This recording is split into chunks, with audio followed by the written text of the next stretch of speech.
We ate everything from the animals. The pigs, we ate the pig's feet, everything except the squeal. And I always remember that as a way of saying wasted food is a wasted resource. So this presentation, next, is about cooking with scraps. And scraps is a... I'm sorry? Or scarps. Scarps, or scarps, yes, or scarps, thank you. Scarps. Yeah, I came to heckle. That'll make it much more fun.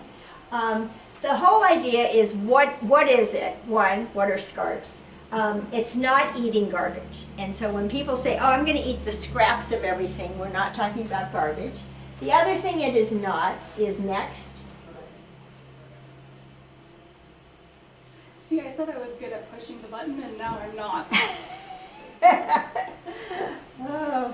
Well, it's funny, I did this recently, and somebody else pushed the buttons, and it really threw my pace off, so thank you for doing this. The other is it's not unsafe. So we don't want to eat food that is unsafe, that's been sitting out at room temperature for too long, that could create bacteria. And the other thing that it's not is eating rotten food. So if food has gone bad, if it's mushy, if it's moldy, that is not eating scraps. That is not a good way of maximizing the food. What it is, the next slide shows, it's using all the ingredients through the life cycle so that we don't waste anything that is edible or available. It's making the most out of underutilized produce parts. So for example, the stems. How many of you would eat the stems of the radish? Some people think they're poisonous. They're not. And they're actually they're edible, and we're going to learn tonight how to use that in a recipe. The other is that it's getting the best flavor out of the food that we get, or that we purchase and prepare at home. Okay, this next slide looks at rethinking edible. And there's two terms that are used. One is available and edible, and the other is unavailable and waste. And the reason why I bring this up is people say, oh, I never put any food in the garbage. I always compost or recycle. But what happens then is that it's composting or recycling edible portions of food. And so it's not, and so what I would like to suggest and encourage is we rethink the food parts that we're eating, that we eat the edible food, we buy just enough so that we're not wasting food, and then the food that is not edible, have another purpose for it, and we'll talk about. So this part really isn't edible, but there is another way of repurposing or extending the life of this onion top. And another would be, where are these? Okay, so these would not be edible. So these are so that's kind of the difference. So this might go in the compost. What is that? Oh, I'm sorry, this is the tail of the, this is the very tail of the radish. Oh. So that would be inedible, but the radish leaves are edible. So just kind of looking at that. So peels, so if you peel a carrot, the peel of the carrot is edible. The skins of a potato could be edible. Skin a potato and then you end up with little crispy fries if you fry the potato skins. The tops, stems, the rinds of oranges or other citrus fruits or watermelons can be used, and little odds and ends. So this next slide talks about why we should cook with scraps. One is to save money. The amount of money that is wasted, or the amount of money spent on food that is not consumed is about $1,600 a year. So families are spending up to $1,600 without getting the benefit of eating the food that they've purchased. The other is the environmental connection. So it takes resources to grow the food, to harvest the food, to transport the food to the supermarket, and then when consumers bring it home, it takes energy and resources to prepare the food, And then if you just end up throwing it away because you've over purchased or you prepared it in a way that isn't very tasty, then that can increase the amount of food in the landfill. So in a landfill, the food adds up, and then it increases the methane, which is a carbon, which is a gas that increases global warming. So methane production happens, which is another connection between the environment and the food that we eat. And it's kind of a creative challenge. So for me, I really enjoy cooking, and it's always, well, what could I do with this if I'm not going to use it in the traditional way?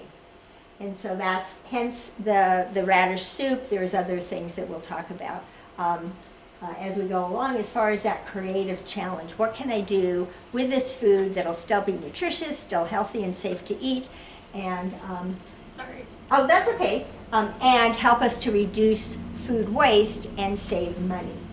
So the American household, as I just mentioned, they're spending about $1,600 on food. The average American throws away about 1/3 or 40, between 30 and 40% of the food that they purchase for their home. So one way of thinking about this is you've got 4 bags of groceries. You're ready to take them home, but before you leave the grocery store, you just throw one of them out. And that's what's happening without paying attention, when we don't pay attention to the value of our food.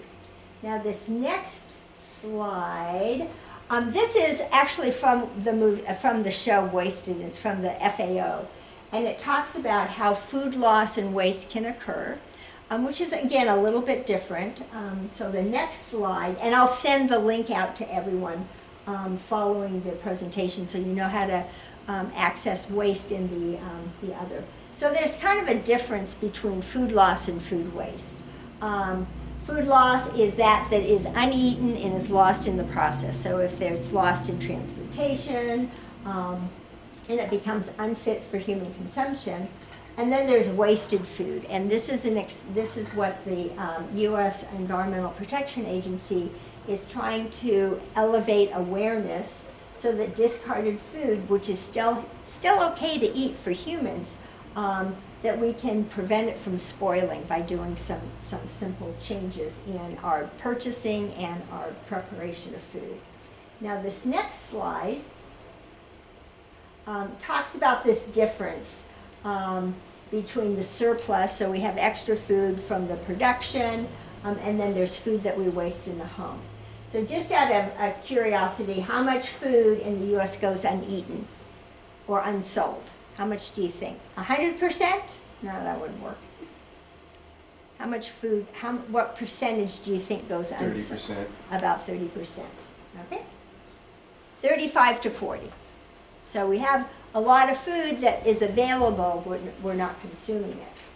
Okay, the next slide looks at food waste and where does it go and what happens once it gets there. And so this is the environmental piece that we were talking about just a little bit earlier. Food waste is, can you believe this, the #1 landfill component, and it's making up about 25% of our landfills. Wasted food in the landfill has no oxygen or sunlight, and so then what happens is it creates this powerful methane gas, and that's what contributes. It evaporates into the atmosphere, and that's what causes some of the climate changes that we're seeing.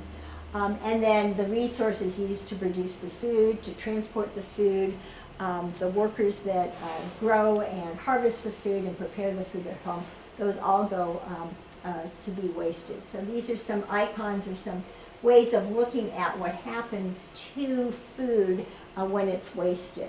Now so let's say we had lettuce and we threw it into the landfill. How long do you think it would take to decompose? A little under a month. A little under a month? Any other guesses? 2 to 3 2 to 3 months? Yeah. Okay. And the answer is 25 years. No. Can you, yeah, because there's no air, there's no light, it stays in there and it just rots, and it creates methane gas as part of the rotting process. So that little leaf, you think, oh, I'll just put it in my plastic bag and put it in the garbage, It actually takes about 25 years to decompose. So there are other ways that we can move our food from our plate to the trash. Okay, and the next is, where is food waste happening? So we talked about the environmental impact. So typically, households represent about 40% of the food that ends up in landfills or that is wasted. Not all food goes to landfill. Some is being composted, some goes to anaerobic digesters, some goes to feed animals. But about 43% of household food waste, about 43% of households contribute to food waste. Restaurants are 18%. So it's not all on the households to try and correct this problem. We all kind of work together on this. Restaurants are making a big difference. They reduced by 25% the amount of food waste that's occurring in California through a project that they're working on. So they're really making inroads into the portion size, how much they're purchasing, their menu offerings. Farms, there's about 16%. Not all food that is grown is harvested and cultivated, and that's contributing to food waste. Supermarkets will have food waste because maybe the manufacturer changed the packaging and they don't want to use the packaging anymore. Or they bought too much of something and so it's just not selling. And so there's food waste that happens in the supermarket, and again, there's a big effort to try and redirect the food from the supermarket to food banks so that folks that may be food insecure have access to it. And then manufacturers also. Now, this next slide, and we're going to kind of go through why food's wasted. So there's 5 reasons why food's wasted. Okay, the first reason, number 1, food safety. Is this really safe to eat? I can't smell, I can't tell if by smelling it, but how do I know? So that's one, uncertain if it's old food. Confusion about date labels. There's legislation now that'll probably show up in the new farm bill that's coming out that will provide more guidance or better guidance around when a food is best to eat by. Another is we're just not aware. A lot of Americans are unaware of the fact that that they're wasting food and wasting as much as even their neighbors. The next is we're too busy to change. If you have a lot going on in your life, worrying about food waste is probably a lower a concern. And also, it's really hard to create new habits. And then the number 1 reason is we can afford it. Americans spend less on groceries than anyone else in the world. Those who are food insecure, those who are limited resource, tend to make the most out of all their food. Those that are higher income earners tend to waste more food because they can. Okay, this next slide talks about the EPA, the Environmental Protection Agency, used to have a pyramid that talked about how to reduce food waste. They've now changed it to this U, and so in order to prevent food waste, they have these steps. First is to prevent it in the first place. Buy what you need, eat what you have. The second is to donate or upcycle. Oops. And so this is if you have extra food.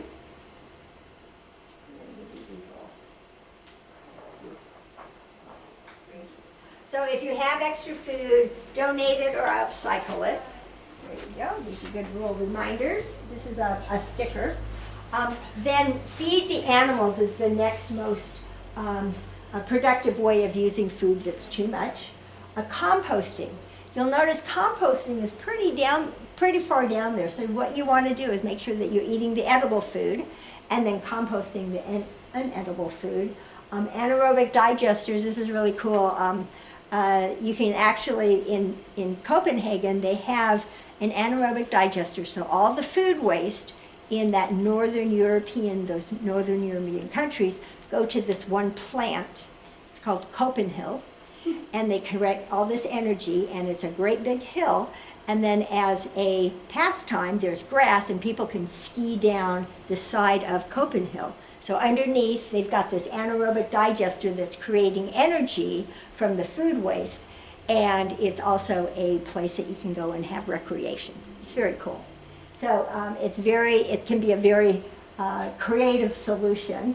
And then the very last is to send it down the drain to the landfill or to incinerate it.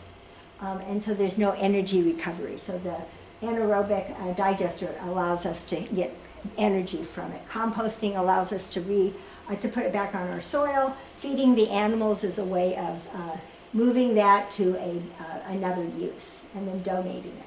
Now this next slide gets into what do we waste? And it's not surprising, the shelf-stable items are the most frequently, last the longest. But salads, vegetables, and fruit are the most frequently wasted foods. That's because they don't have a shelf life. So paying attention to how much you're buying and how you're storing it. And then the meat, this part was really interesting. I just read this before I came. Meat is not wasted. People value that. But when it is wasted, the footprint is much, much higher. So if you only waste 10%, the impact is about 80% with that 10%, because it takes so much water, you lose so much protein, and so even though we don't waste a lot of meat, when we do, it's a high cost to the environment and to the wasted resources. So just keeping that in mind. Now this next slide looks at the avoidable and unavoidable, and so this is what I was talking about, what's edible. Avoidable are those drinks and the food that at some point was safe to eat before you disposed it. And then these are the reasons why some people may be wasting avoidable waste. And then there's unavoidable. We don't want people to be eating food that is moldy. We don't want people eating food that's been spoiled. Eggshells, you can have other purposes for eggshells, meat bones, but you don't want to eat that. You want to use that, repurpose it before you move it to the next stage. Now this next slide, so this is by culinary creativity. So out of curiosity, would any of you eat these? Bacon skin, or banana bacon skin. Bean water, which is the water that you get when you have garbanzo beans. You have that kind of thick, viscous water. You can make a meringue out of that, or carrot top pesto. Would any of you eat any of these? I would eat the meringue. The meringue? It's really good. I actually made meringue cookies. And for sampling tonight, I did make banana peel muffins in one of the recipe books. So I'll let everyone try a banana peel muffin. These are banana muffins made the traditional way. So you've got, what is it, flour, eggs. So if you're allergic to anything, and then that one has, that's a good one. No, I know, but it's big. it is big, but it's worth it. Take a little. I want to waste it. Good point. That person size is like, oh wait, okay. I have So, those food out. yeah, okay, then don't even go near this. Okay, so the ones that you're eating is just plain banana peel, and then the larger ones have raisins and walnuts in them. So, Diane, I don't get it. Yeah. What do you do to the banana peel to make it okay in a muffin? You scrub it really well. Yeah. So when you're using peels and skins, you want to, and then you just break it, and you use a food processor, you chop it up really fine. Okay, so does this have banana flesh in it, or just the peel? The flesh and the peel. The whole banana? The whole banana went into it. Do you need like a vegetable brush? I use a vegetable Okay. brush when I do it, yeah. So, yeah, the banana skin bacon, I made that, and folks said, oh yeah, this would be good crunched up on some tomatoes, but it does not taste like bacon. So that's, it's like, okay, bacon is sort of, if you're expecting bacon. And the carrot top pesto, that is, you mix that with oil and nuts. I wasn't real crazy about it, but I think so that's the other thing is, no, that's not something I like to eat because it's a little bit bitter. But that is something that you can make. The carrot tops are not. These are good. Why, thank you. Okay, next. Okay, so the trims and ends, select for flavor and safety. So these are the different items that you may end up with and saying, well, what do I do with this? So you got the apple cores, orange peels, pumpkin pickle brine. So of this list, which ones do you think are not safe to eat? Moldy bread. Moldy bread, very good. Okay, next. Penicillin, what do you got?